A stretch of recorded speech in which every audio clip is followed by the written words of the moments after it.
What if I told you that major American corporations are already calculating your social credit score and using it to determine what you can buy, where you can travel, and whether you deserve a bank account? Not in China, not in some distant authoritarian state here in America right now. Your credit card company is tracking your purchases and assigning you an environmental score. Your bank is monitoring your social media and adjusting your creditworthiness. Your insurance company is watching your online behavior and pricing your premiums accordingly. Airlines are using facial recognition and behavioral algorithms to determine if you're allowed to fly. And tech companies are building a comprehensive profile of everything you do, say, think, and believe, and sharing it with anyone willing to pay. The infrastructure is already built. The monitoring is already happening. The scoring is already active. They just haven't told you yet. Haven't made it official. Haven't connected all the pieces into one unified system where your behavior determines your access to society, but that's coming faster than you think. And by the time you realize what's been done, it'll be too late to stop it. Let me show you the invisible cage that's already closing around you. 2014, China announces the social credit system, a comprehensive monitoring network that would track every citizen's behavior and assign them a score. Obey the rules, your score goes up. Get rewards, better interest rates, priority healthcare, access to good schools for your children. Disobey, score drops. Can't buy train tickets, can't travel, can't get loans, can't access hotels. Your children barred from quality education. Your job prospects destroyed. Your entire life restricted based on algorithmic judgment of your compliance. The West responded with horror, called it Orwellian, dystopian, the ultimate authoritarian nightmare. A system that could never exist in a free society, violation of basic human rights. The kind of thing that separates democracy from dictatorship, and everyone agreed that America would never allow such a thing, could never allow it, because we have the Constitution, because we value freedom, because we're different, except we're not. We're just slower. More subtle, building the same system but calling it something else, implementing the same control but justifying it differently, creating the same prison but decorating it as progress. And it's almost complete. Start with what you already accept. Your credit score, FICO, a number between 300 and 850, that determines your financial life. Can you get a mortgage? Can you rent an apartment? Can you buy a car? All decided by a proprietary algorithm owned by a private corporation. An algorithm you don't understand. Can't see inside. Can't effectively dispute. That judges you based on data you didn't consent to provide. And everyone accepts this is normal, natural, just how the system works. But that's social credit, a score that determines your access to fundamental aspects of life based on behavior monitoring. The only difference is scope. Your FICO score only tracks financial behavior. But what if it tracked everything? What if it included your political opinions, your social media posts, your associations, your consumption choices, your carbon footprint, your health decisions, your compliance with social norms? That's what's being built, right? Now, in pieces by different companies and agencies and platforms, not coordinated through government mandate, but converging toward the same outcome. Comprehensive behavior monitoring and algorithmic control of access. They're just building it through the private sector, through corporations, through terms of service you click without reading, through voluntary adoption of surveillance technology, through gamification of compliance, through the slow normalization of behavior-based restrictions, until the system is so embedded you can't imagine life without it. And the pieces are already in place. You just haven't connected them yet. Your smartphone, tracking your location 24 hours a day. Every place you go, every person you meet, every business you frequent, every route you take, all recorded, all stored, all analyzed. Apple knows your patterns better than your spouse does. Google can predict your behavior more accurately than you can, not because they're magic, because they have data, years of data, billions of data points, creating a comprehensive map of your life, your habits, your preferences, your vulnerabilities, your social media, every post, every comment, every share, every private message, all monitored, all archived, all analyzed for sentiment, for compliance, for Facebook's algorithms can detect depression before you realize you're depressed. can identify political affiliation from photos, can predict life changes before you make them. Twitter's AI monitors for harmful content, which really means unapproved opinions. YouTube's recommendation algorithm shapes what you see, what you believe, what you think is real. TikTok's Chinese-owned servers know more about American youth behavior than the FBI does. And all of it is being scored, weighted, categorized, stored for future use. Your banking, every transaction monitored, every purchase flagged, buying guns, flagged, donating to wrong political causes, flagged, spending. Patterns that suggest unapproved behavior, flagged. Bank of America admitted to voluntarily searching customer records for people in Washington, D.C. during January 6th and forwarding data to FBI without warrants. PayPal announced plans to fine users for misinformation. Chase closed accounts of political dissidents. Wells Fargo monitored customers. Social media. The financial system is already being weaponized against behavior they disapprove of, already creating a framework where access to banking depends on compliance with undefined standards. Your health data, wearables tracking heart rate, sleep patterns, exercise, diet, health apps, monitoring menstrual cycles, mental health medication, compliance, COVID vaccine passports connecting health status to access rights, insurance companies offering discounts for sharing data, employers requiring wellness programs, all creating comprehensive health profiles that determine your insurance costs, your employment prospects, your access to care. In establishing the precedent that health data can be used to restrict or grant access, that compliance with health mandates can be enforced through economic pressure. Would you surrender your medical privacy for a discount, only to find it used to control your life, your car? New vehicles have 25 or more surveillance systems, cameras inside and outside, microphones recording conversations, GPS tracking every trip, sensors monitoring speed, acceleration, driving patterns, all transmitted to manufacturers, to insurance companies, to anyone who pays, creating behavior profiles used to price insurance, to provide to law enforcement, to restrict usage. Tesla can disable your car remotely, can prevent it from driving to certain locations, can update software without permission, and every other manufacturer is moving toward the same capability because control requires remote access, requires override capability, requires the ability to punish non-compliance instantly. Your home, smart devices listening constantly, Alexa recording conversations, Google Home monitoring activity patterns, security cameras capturing everything, smart thermostats learning your schedule, connected appliances, reporting usage, creating comprehensive maps of your private life in your supposedly private space. Amazon admits to sharing Ring camera data with law enforcement. Google's Nest sold data to third parties. Smart TV manufacturers monitoring viewing habits and selling to advertisers. The home isn't private anymore. It's a surveillance node, and you invited it in willingly because it was convenient. Facial recognition everywhere.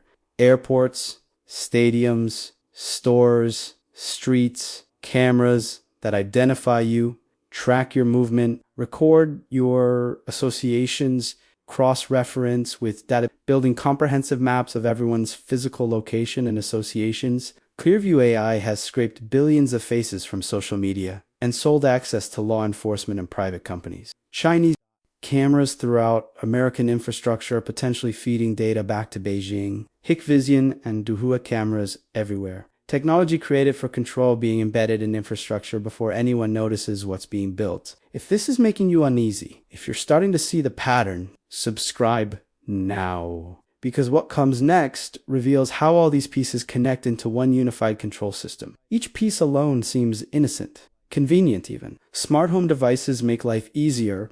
Banking apps are more efficient. Social media keeps you connected. Health tracking improves wellness. Facial recognition enhances security, each advancement justified individually. Each surveillance normalized separately. But together they create comprehensive monitoring of every aspect of human existence.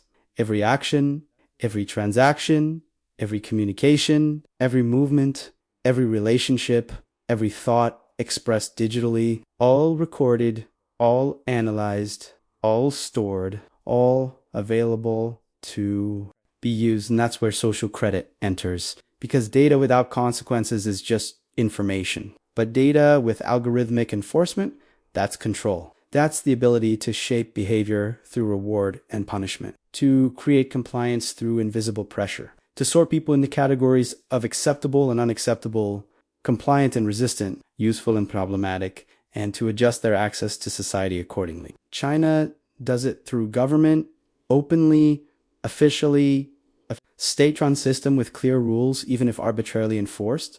But America is doing it through corporations, through terms of service, through algorithmic decision-making hidden behind proprietary code, through ESG scores and brand safety and content moderation, through financial deplatforming and speech restrictions and behavior-based discrimination, not called social credit, but functioning the same way. Environmental social governance scores, ESG, supposedly about corporate responsibility and sustainable investing.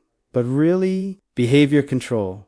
Companies scored on compliance with social goals, climate targets, diversity quotas, political correctness, and those scores determine access to capital, to investment, to banking services, to payment processing. Companies that don't comply find themselves cut off from the financial system, can't get loans, can't process payments, can't operate, and the pressure flows downward to employees, to customers, to everyone in the ecosystem. Comply or be excluded. BlackRock manages $10 trillion in assets, and Larry Fink has openly stated they use ESG scores to pressure companies toward desired behaviors, to enforce social change through economic leverage, not through law, not through democracy, through control of capital, through the ability to deny access to the financial system for known compliance with standards they set. That's social credit, corporate social credit, and it's already operating. Payment processors like PayPal, Stripe, and MasterCard deplatforming businesses and individuals for wrongthing, not illegal activity, not criminal behavior, but unapproved speech, unapproved associations, unapproved politics, Gab cut off from payment processing, Parler removed from app stores, WikiLeaks denied banking access, Alex Jones unpersoned from the financial system. Whether you agree with these people or not, the mechanism is what matters. The precedent that corporations can deny you access to the economy based on speech, based on beliefs, based on algorithmic determination that you're problematic. And once that precedent exists, once the infrastructure is built, the definition of problematic expands. Always, inevitably. First, it's extremists. Everyone agrees are bad. Then it's controversial figures. Then it's anyone who questions approved narratives. Then it's anyone flagged by automated systems. Then it's everyone who's not actively compliant. The ratchet only turns one direction. Control only expands, never contracts. Airlines already use behavior-based no-fly lists. TSA PreCheck requires background investigation and biometric data for the privilege of faster screening. But what goes into those decisions? What makes someone a risk? Flying to the wrong place, attending the wrong event, associating with the wrong people.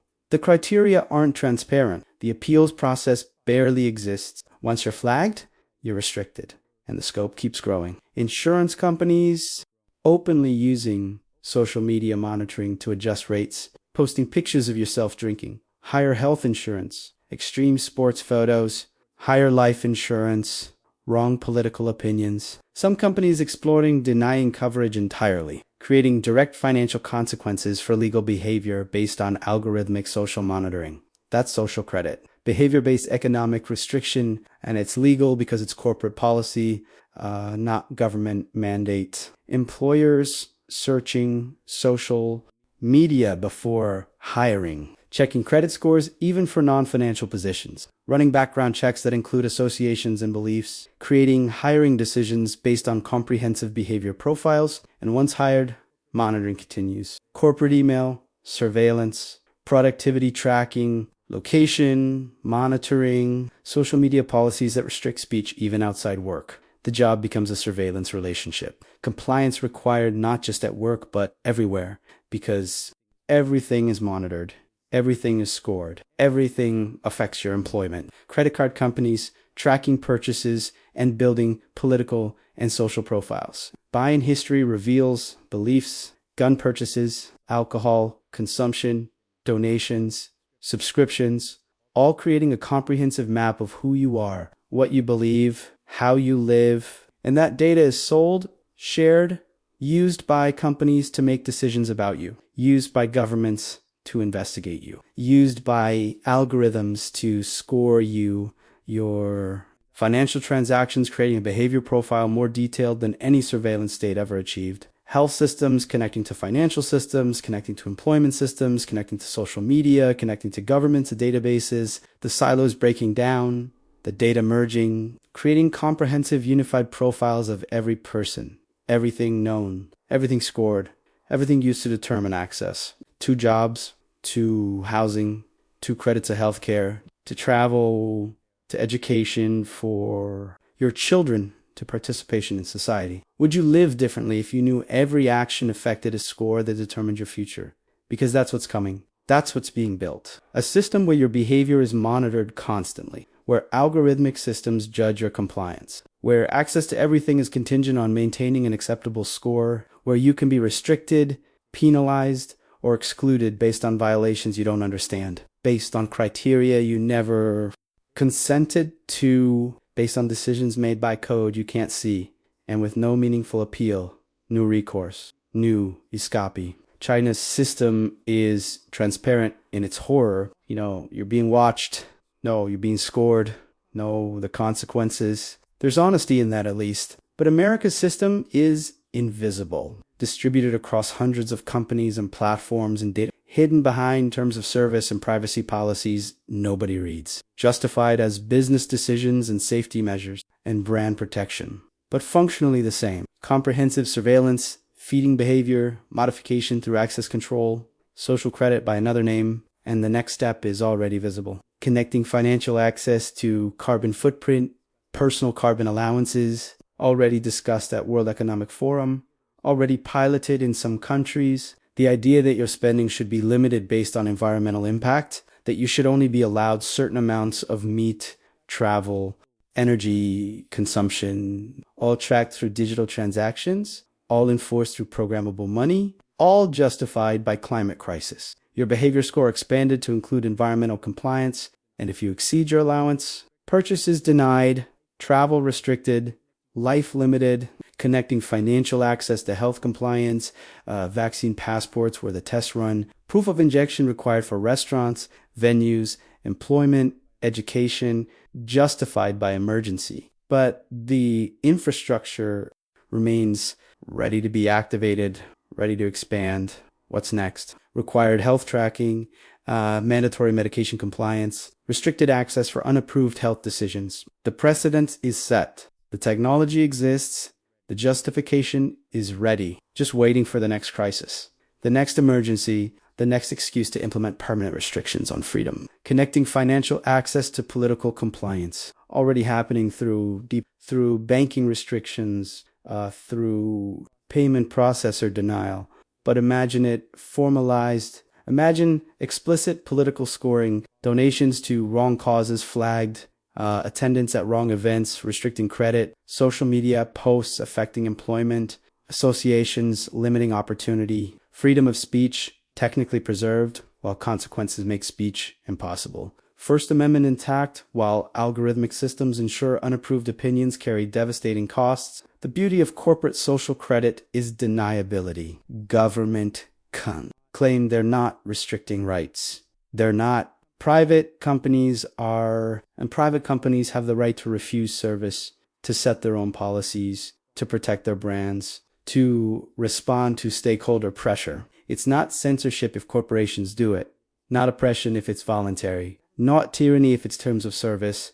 The government never mandates, just suggests, just pressures, just creates conditions where corporations have no choice but to comply. Parallel construction hiding government power behind corporate policy. And the public accepts it, defends it even, because the first targets are people they don't like. Extremists, radicals, hateful people. And who could defend hate? Who could oppose safety? Who could question protecting vulnerable communities? So the mechanisms get built, the precedents get set, the infrastructure gets deployed against people everyone agrees are bad. until the definition of bad expands, until the mechanisms turn toward new targets, until you realize the system wasn't built to protect anyone. It was built to control everyone, and now it's too late to dismantle it. Think about COVID, how quickly vaccine passports were normalized, how rapidly business and travel restrictions were accepted, how willingly people supported excluding the non-compliant from society, how easily public opinion was shaped to demand punishment for those who questioned official narratives. That was the test,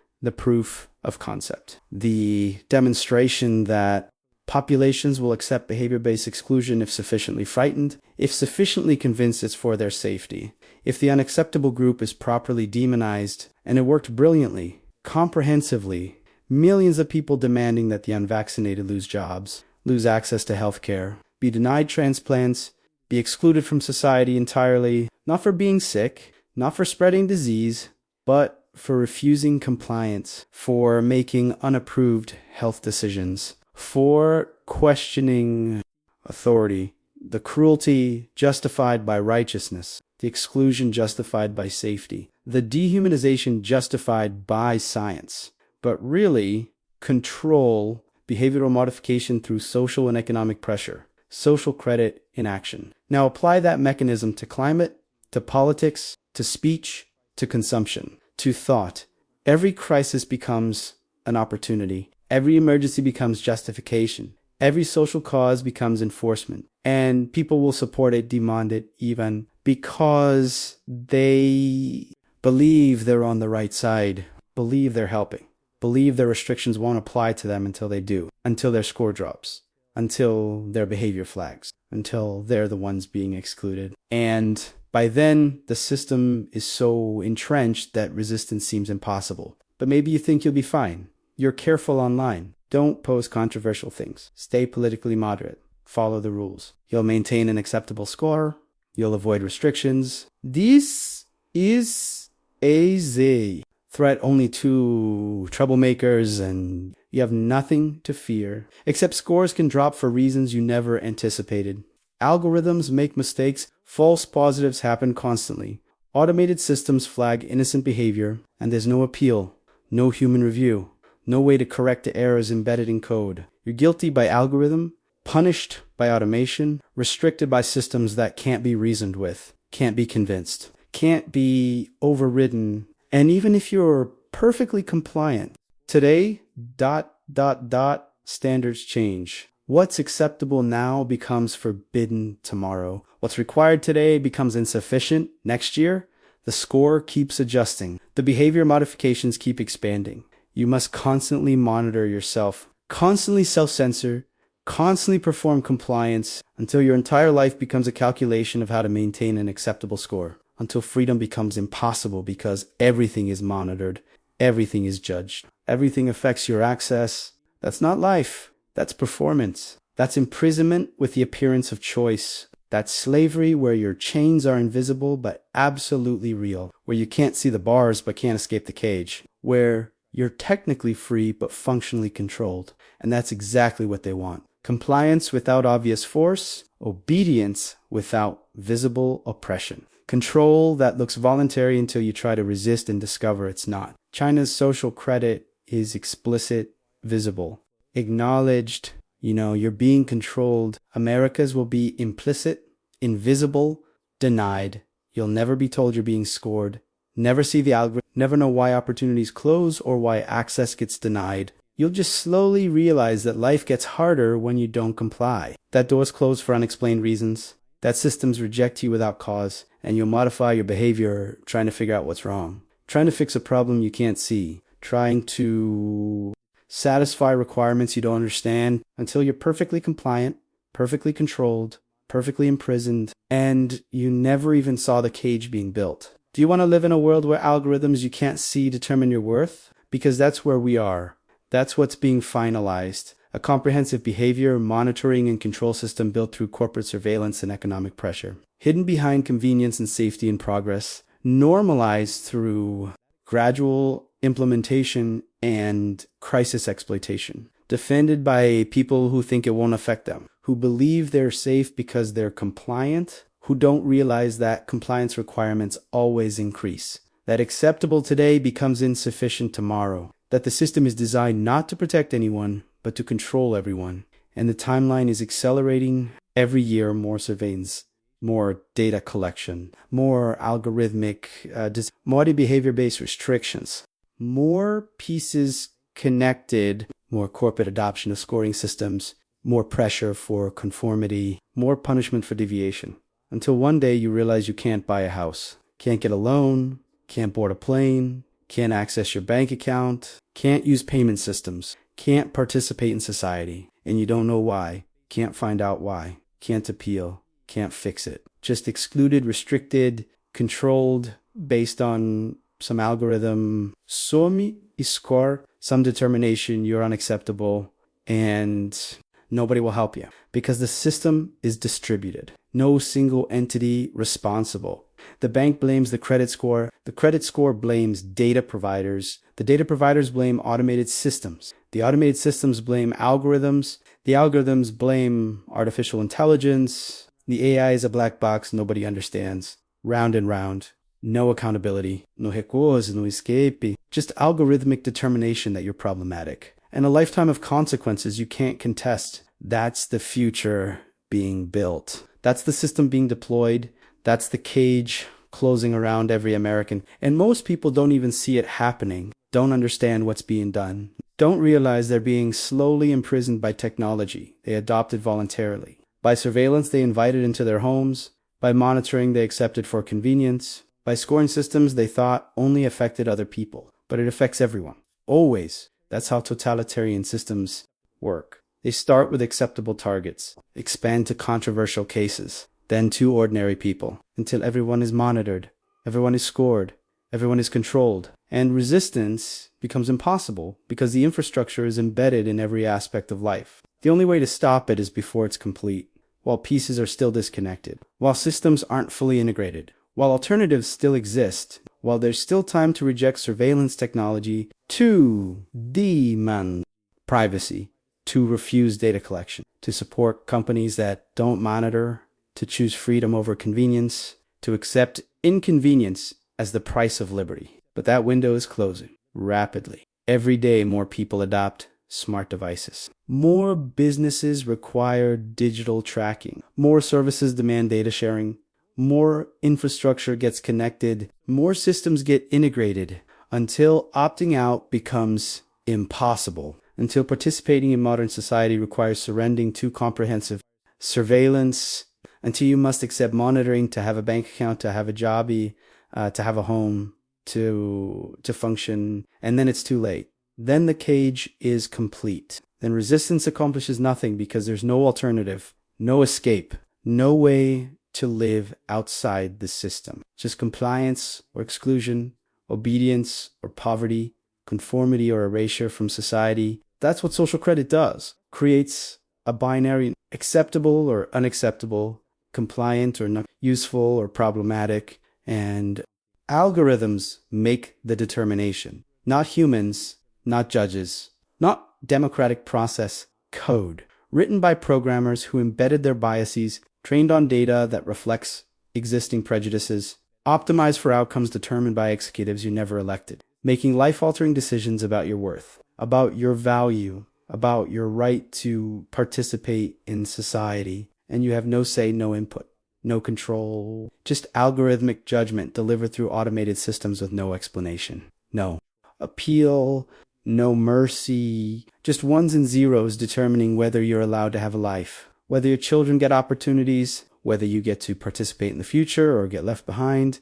Is that the world you want? Is that the future you're willing to accept? Is that the cage you'll voluntarily enter because it was decorated to look like progress? If this revelation has changed how you see the systems you interact with every day, if you're starting to understand the comprehensive control grid being constructed, you need to see what comes next, because social credit is just one pillar of the technocratic control system being built. The next episode exposes how artificial intelligence, biometric surveillance, and brain-computer interfaces are merging into a consciousness control grid that makes behavior modification look primitive. Subscribe, turn on notifications, share this with everyone who still believes they're free, because what we reveal next is the end game. Final form, the complete merger of technology and tyranny. And you need to understand it before it becomes irreversible, before the cage locks, before thinking differently becomes impossible. See you on the other side. While independent thought still exists,